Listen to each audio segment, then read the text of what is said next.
dia a todos. Queria agradecer a presença de todo mundo. Eu saúdo as autoridades, muitos amigos também que eu vejo aqui na plateia. Então, muito obrigado. Hoje, a ideia é apresentar a Prio um pouco com as nossas palavras. Eu acho que as pessoas conhecem um pouco a Prio pelo logo que aparece quando a gente apoia algum projeto, ou porque também a gente tem ação em bolsa que valorizou muito. Então, é por aí que as pessoas conhecem. A ideia é falar um pouco da jornada, o que está por trás, os valores e a cultura. E hoje, de certo modo, já representa a realização de um sonho. A gente tem uma companhia bonita, tem um escritório legal, mas para quem já nos conhece há mais tempo, sabe que a gente começou há 10 anos atrás num escritório pequenininho, que mal cabia a todos nós, muito menos nossos sonhos. Então, é muito gratificante ter todo mundo aqui. A companhia é quase como se fosse um filho, para mim, para o Roberto também, para o Emiliano e para todos nós aqui que construímos juntos essa companhia. Então, tenho bastante orgulho, agradeço muito a presença de todo mundo que realmente toca muito em mim. Para falar do começo da Prio, a gente começou aproximadamente 10 anos atrás, em 2015. Vamos ver se entrou o slide. Todo mundo vai se lembrar que tinha muito otimismo com o Brasil e depois ele não se materializou, não naquele momento, não do jeito que todo mundo queria. E foi nesse momento que a gente nasceu. E o Brasil enfrentou uma crise muito grande, uma crise econômica. O nosso setor de petróleo também enfrentou muitas crises. A Petrobras enfrentou muitas crises. Todos os independentes também sofreram muito. A gente veio de uma empresa anterior que se chamava HRT. E a HRT não teve sucesso. Foi daí que a gente nasceu. E depois, especificamente, o nosso momento de Prio, o primeiro campo que a gente comprou é um campo chamado Polvo.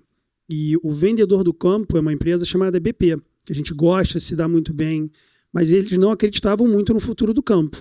Então, primeiro campo difícil, preço do óleo derretendo e muita crise. E foi aí que a gente começou. Então, foi desafiador. Tem várias historinhas daquela época. Eu com certeza colecionei muitos nãos. Aqui dentro é uma história de superação, de desafio, de tudo. Você tem que tentar muito e de algum jeito você nem registra os não. Você só tenta se adaptar, aprender e ir. Mas uma história emblemática daquela época, de 2015, foi o nosso primeiro programa de estágio. A gente estava procurando 10 candidatos, 10 alunos para trabalhar aqui na companhia.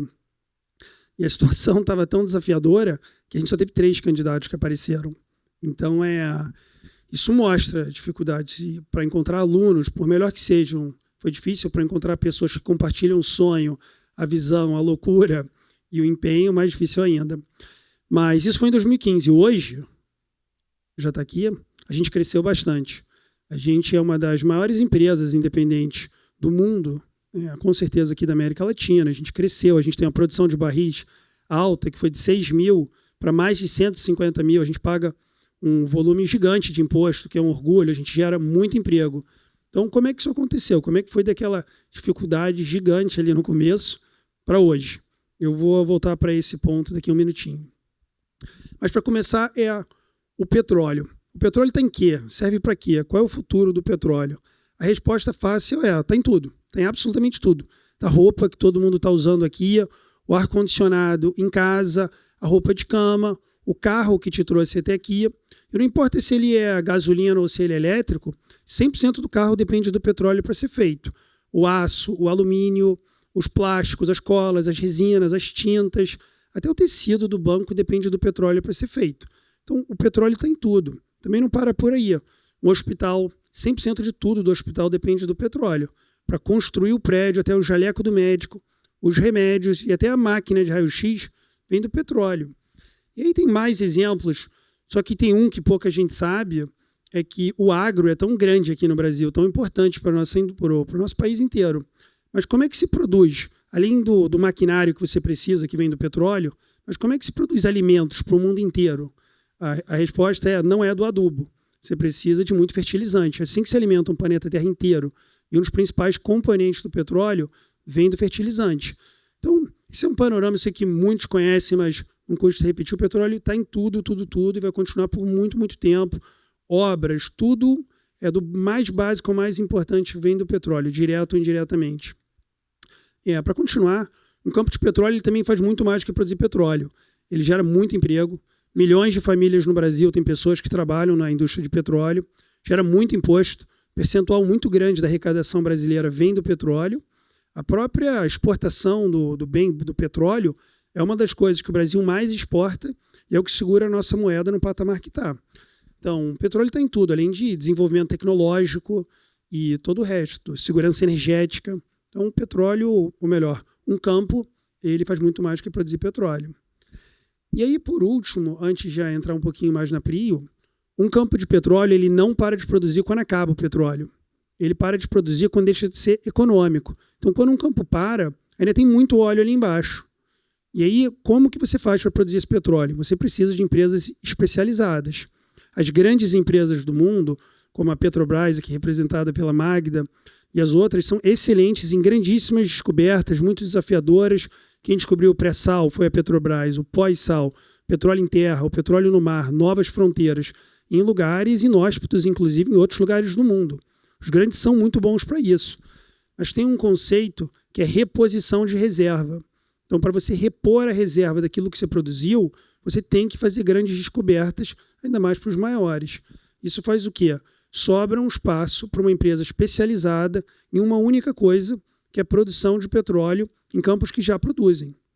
O campo maduro é um campo que já passou do seu pico de produção ou está próximo do pico de produção. A gente só faz isso, a gente é especializado em produzir em campos offshore, no meio do mar, que já produzem. Para entender um pouquinho o que a gente faz, vale a pena falar o que a gente não faz. A gente não tem posto de gasolina, que é distribuição, a gente não refina petróleo, a gente não distribui gás, a gente faz uma única coisa, que é produzir petróleo no mar. E essa nossa especialidade, esse nosso foco, que começa a responder aquela pergunta que eu fiz, foi como é que a gente chegou até aqui. Se a gente puder voltar. Se a gente puder, aqui. Esse gráficozinho ele mostra um pouco do nosso trabalho. Quando você tem um operador que, ainda mais que tem outro foco de coisas maiores e um campo começa a ficar pequeno, a vida do campo, que é a vida econômica, ela começa a ser ameaçada. Mas ainda tem muito óleo ali embaixo. Então, um dos campos que a gente comprou, e isso se aplica a todos os nossos campos, ele, quando a Prio assume, a gente está vendo uma curvinha verde, e aqui ela eventualmente para.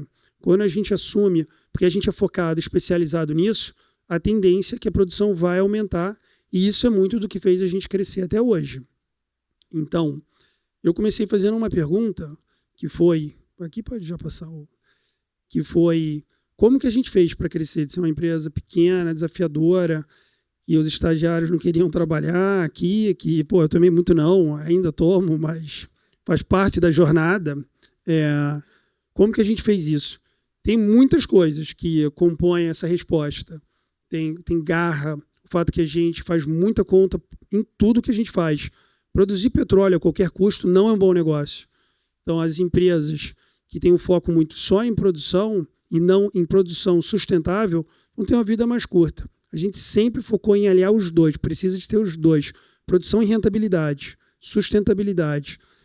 A gente também focou em tecnologia. Hoje a gente tem chips aqui dentro da NVIDIA, tem alguns supercomputadores. A gente tenta se aprimorar em inteligência artificial. Então a gente se dedica muito para fazer muita coisa. Só que o que fez realmente a gente crescer, tem uma palavra que simplifica bem a coisa, que é cultura. E cultura tem muito por trás disso. E um exemplo os estagiários não queriam trabalhar aqui, mas eu queria. O Roberto queria. O Francilmar, que eu estou vendo ali mexendo no telefone, queria. Deve estar olhando coisa do campo, importante. Olhou para trás, né? O Milton, o Bruno e todo mundo. E essa visão de acreditar na Prio hoje é uma coisa, nesse escritório bonito, uma companhia que cresce muito. Ano que vem a gente deve romper a barreira de 200 mil barris. Barris, super bom. E barris bons. Não é a qualquer custo, é custo bom. Agora, lá atrás era mais difícil acreditar. Quando a gente colecionava, não. Assim, o escritório era pequenininho. Banco nenhum queria receber a gente. Investidor nenhum queria receber. Que dá para entender, o setor passou por um momento muito difícil. Mas o que nunca deu para entender, a gente nunca aceitou, foi trabalhar com pessoas que não acreditam, que não dão o seu máximo, que não jogam juntos. Algo importante aqui da Prio, todos nós temos um pedaço muito grande do nosso patrimônio dentro da empresa. 100% de todo mundo.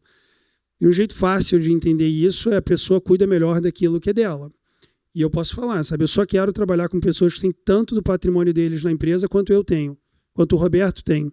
Então, quando você soma esse conjunto de coisas que podem ser incluídas dentro de cultura, foi assim que a gente, sabe, superou tantos desafios, queda de preço do petróleo, crises aqui, crises lá fora, e por aí vai. A gente que acredita, que nunca corta o caminho, que sabe fazer conta, também que é divertida. Assim, a Prio acho que é uma companhia legal, divertida. O próprio campo tem academia super legal, tem as roupas de cama no campo, são melhor.